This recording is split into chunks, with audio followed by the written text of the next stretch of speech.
உங்கள் தந்தி ஒன் தொலைக்காட்சியில் கருடா தினமும் காலை 6 மணிக்கு காண தவறாதீர்கள்.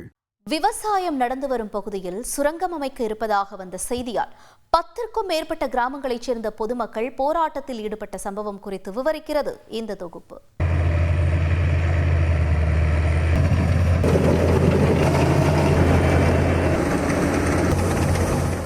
மலைக்குன்றுகள், 70க்கும் மேற்பட்ட ஏரிகள், 200க்கும் மேற்பட்ட நீரூற்றுகள், குளங்கள் என எழில் கொஞ்சும் பகுதியில் இயற்கையுடன் சேர்ந்த விவசாயம் செய்து வரும் அமைதியான மக்கள்தான் தற்போது போராட்டத்தில் குதித்து இருக்கின்றனர்.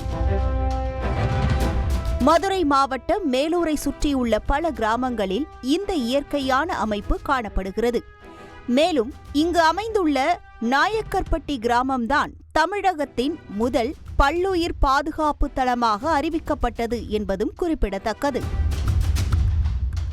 இந்த நிலையில் நாயக்கர்பட்டியில் சுமார் 2000 ஏக்கர் பரப்பளவில் டங்ஸ்டன் இழை எடுப்பதற்கான கனிம சுரங்கம் அமைக்க மத்திய அரசு வேதாந்தா நிறுவனத்தின் துணை நிறுவனமான இந்துஸ்தான் ஜிங்க் நிறுவனத்திற்கு அனுமதி வழங்கியிருப்பதாக வெளியான தகவல் அங்குள்ள மக்களை ஆத்திரம் கொள்ள வைத்திருக்கிறது.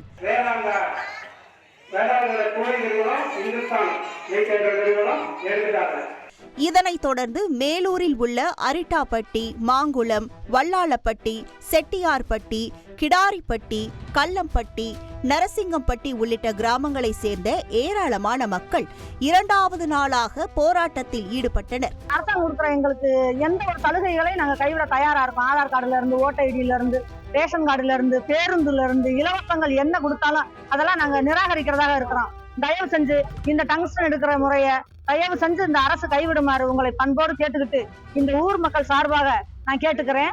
சுமார் 5000 அடி ஆழத்தில் தோண்டி எடுத்தால் இயற்கை எழில் கொஞ்சும் இந்த பகுதி விரைவில் எலும்புக்கூடாக மாறிவிடும் என்கின்றனர் போராட்டத்தில் உள்ள மக்கள்.